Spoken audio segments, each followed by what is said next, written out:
muito movimentação, muito facão. É um cara que tá aqui, quando o zagueiro dá mole, ele vem pra cá e pum, arrasta, faz facão. Então ele fazendo um falso 9, ele não teria tanto espaço pra fazer esse movimento, porque ele vai ter que pegar a bola mais no pé pra pifar, esse caso, o Caio Jorge, que seria o número 9.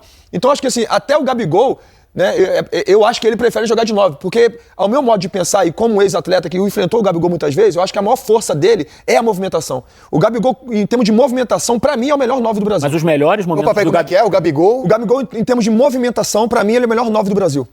Ele é o cara que faz movimentação assim, ele ataca o espaço de uma forma que ninguém outro ataca. Hoje eu não posso corroborar com isso. Hoje não tá jogando, né? Não é nem por isso. Acho que de algumas temporadas mesmo, Felipe. Não, mas eu acho ele diferente, mas o momento técnico do Gabigol há muito tempo não é pra discutir sobre ser o melhor. Sim, momento técnico, mas eu tô falando da situação característica, tática. né? Tô falando da característica dele. Não tô falando, a situação técnica é óbvia, assim, ele realmente, tecnicamente, não tá bem como nós vimos no passado. Mas ele é tão bom em termos de fazer movimentação, que ele mesmo sem jogar, ele jogou a final da Copa do Brasil e foi lá e fez gol. É que eu acho porque é um cara que ele cria jogada do nada, ele tá de parada aqui, ele vem, a movimentação, veja bem, a movimentação do Gabigol, pra mim, o torna o 9 em termos de movimentação, o melhor 9 do Brasil. Eu acho que os melhores momentos do Gabriel no Flamengo sempre foram quando ele atuou em dupla.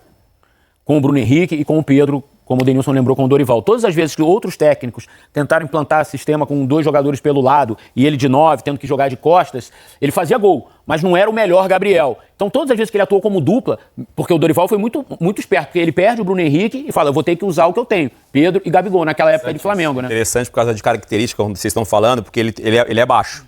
Quando ele fica só como referência, por isso que eu acho que ele é tão bom na movimentação, porque ele sabe que se ele ficar com o Felipe Melo dentro da área, corpo a corpo, ele não vai levar vantagem. Sabe que os outros técnicos que trabalharam com ele os outros técnicos estrangeiros que trabalharam com ele no Flamengo e que tinham como ideia de jogo essa coisa de ter jogadores pelo lado, o Domenech, o Vitor Pereira, o próprio Sampaoli, o Gabriel não conseguiu jogar com eles, assim, ter aquela performance que ele teve, por exemplo, com o Jorge Jesus. Com o Tite Dorival. Também, que gosta de jogar com os jogadores pelo lado, também. Foi a pior fase do Gabigol. Mas ele também, ele prefere jogar como dupla. Nesse jogo na Copa do Brasil no meio da semana, ele deu uma entrevista no pós do jogo e ele fala que, mais ou menos assim... Que ele prefere ter... Eu sou um cara carente. Eu sou um cara carente, eu prefiro ter alguém do lado. Corroborando com isso, com o Caio Jorge. Felipe que enfrentou muitas vezes e jogou com o Gabigol no Inter de Milão. Ou melhor, o Felipe jogou no Inter de Milão. O Gabigol passou lá. Passou lá, infelizmente, né? Passou por lá. Né? Mas é diferente. Assim, a Europa em si é diferente. Ele sofreu muito na Europa. Né, e não conseguiu jogar na Europa porque ele não conseguiu entender que na Europa você tem que correr, tem que voltar pra marcar. Né? A não ser que seja um Yamal da vida, que o cara vai ficar ali na frente ali, o cara vai fazer a diferença, né? Ou então o Messi ficar caminhando, pega a bola, dribla todo mundo e faz o gol. Mas ele tinha que marcar. E ele pegou um treinador, que é o Frank de Boer, que era um holandês, que o cara prezava por isso. Tinha que voltar pra marcar. E ele não estava acostumado com isso. Ele sai do Santos, né? E era o menino da vila, o cara que fazia gol e não voltava pra marcar, né? O futebol alegria. E lá, e principalmente o futebol italiano, que eu bato na tecla, que é o futebol taticamente jogado, melhor do mundo, lá o cara tinha que fazer o que tem que fazer, de fato, defensivamente. Então tinha que voltar pra marcar, não era a característica dele, por isso ele sofreu muito, sobretudo na Inter de Milão. Hoje, o Arrascaeta não comemorou o gol contra o Cruzeiro, o Gabigol não comemorou o gol contra o Flamengo. Você comemorava gol contra esse? Eu sofri uma pressão psicológica do Vanderlei Luxemburgo. Como é que foi essa história? E aí eu tive que comemorar. Valeu, Vanderlei Luxemburgo. Como é que foi essa história? Palmeiras, eu estava jogando pelo Palmeiras em 2008, enfrentei o São Paulo em Ribeirão Preto. E durante a semana eu dei uma entrevista e eu fui perguntado, você vai comemorar se você marcar gol? Eu falei, imagina, pelo respeito que eu tenho com o São Paulo, eu não vou comemorar. E aí eu saio da sala de imprensa, antes de eu chegar no vestiário, o Vanderlei me chama e fala assim, que história é essa, garoto? Garoto, que história é essa, garoto? Que história é essa, garoto? Você não vai comemorar? Quem paga seu salário, garoto? Eu falei, o Palmeiras. Falei, então você vai comemorar. Eu vou colocar você pra jogar, você fazer gol, você vai ter que comemorar. E aí tem uma imagem eu comemorando, batendo no escudo do Palmeiras, mas ele tem um contexto que em outros fechamentos eu conto, assim, o contexto, mas é que eu tava um pouco... Tava alterado, um pouco alterado ali, com o diretor aí que me sacaneou e tal, eu tava um pouco alterado. Mas é uma história pra um outro fechamento. Tá bem, então o fechamento de hoje mostra Felipe Luiz, o derrotado do Mineirão, dando as explicações pelo lado do Flamengo. Felipe, boa noite. Queria que você fizesse uma análise da partida de hoje. Essa derrota do Flamengo da maneira como aconteceu para o Cruzeiro aqui no Mineirão. Bom, o jogo é muito difícil, um adversário muito bem treinado. Temos que dar méritos para a vitória deles. Na verdade, eles fizeram um jogo taticamente muito bom, conseguiram bloquear muito a nossa forma de jogar. Tivemos dificuldades na criação.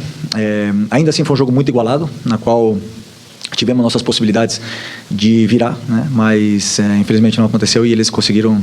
Tão igualado foi que acabaram fazendo um gol de pênalti no final do jogo. Então, uma derrota que dói muito, né? Primeiro, acho que como visitante, mas que tiramos lições dessa vitória, dessa derrota para poder continuar crescendo e evoluindo. Boa noite, Felipe, aqui, Sidão Marinho da Litoral News. Eu lembro que você tinha dito, né, numa vitória logo no início da caminhada, que na derrota seria cobrado, algo natural. A gente viu um Flamengo hoje com algumas atuações individuais ruins e coletivamente também ruim. De que maneira isso pode preocupar para o jogo decisivo para a Libertadores? E qual é a sua preocupação também com essa atuação abaixo? Eu queria que você falasse, tem pouca gente aqui, também sobre as alternativas de substituição que você fez. O que você pensou em cada mudança ali? Obrigado. A primeira, qual foi? Sobre a atuação coletivamente e algumas individuais ruins. Não, pois é, como eu falei, no primeiro tempo, estávamos fazendo um bom jogo, rompendo bastante a pressão do Cruzeiro, eles vinham bem pressionar forte, como eu falei, um time muito bem trabalhado. Temos que dar mérito pro que o adversário fez, conseguiram bloquear muito bem a nossa saída de bola, mas mesmo assim conseguimos sair várias vezes e no último terço acabou que não conseguimos fazer o gol. Uma perda da bola, né? O grande perigo do Cruzeiro e a forma que eles têm de jogar é te forçar o erro para conseguir contra-ataques. Assim, eles fizeram gols contra o Bahia, fizeram gols contra o Vila Nova, fizeram alguns gols também nessa caminhada. E hoje foi assim, um erro de técnico e acabaram aproveitando a chance, mas o time em nenhum momento se abalou, continuou jogando. Claro que, como você falou, tecnicamente não estávamos na nossa melhor versão. Mas temos que passar a página rápido e saber que as derrotas acontecem, é um desafio, futebol é um desafio, Cara, eu acho que Felipe Luiz vai ter que explicar aí, porque, né? Pedro, um monte de cara aí saiu, tipo, sem.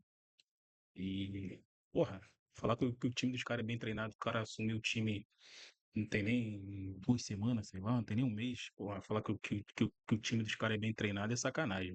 Tu tem que falar que o teu time é bem treinado, tá ligado? Então, esse é o ponto de vista, mano. Porra, vem falar que o time dos caras é bem treinado, porra, tá de sacanagem, pô. Falar, pô, perdemos hoje, foi feio, e isso é que eu vou falar que o time dos caras é bem treinado. Porra, tira o Pedro, faz uma substituição lá que, ponto de vista, ele é o técnico, né? Ele faz o que ele bem entender. Mas a culpa não é só dele, né? A culpa é meio que do time, né? O time foi poupado durante a semana, praticamente. Michel entrou, não tocou na bola. Parece que tava com medo do Fagner, tá ligado? Sei lá, mano. Bruno Henrique tá apagado, não adianta. Bruno Henrique tá apagado, apesar que teve 2 oportunidades, ou uma. A cabeçada queima-roupa do Bruno Henrique em cima do Cássio também, que pelo amor de Deus, o cara franga 3 jogos seguidos, chega no Flamengo, pega até pensamento, aí é brincadeira. É brincadeira. É isso aí, rapaziada. Até a próxima.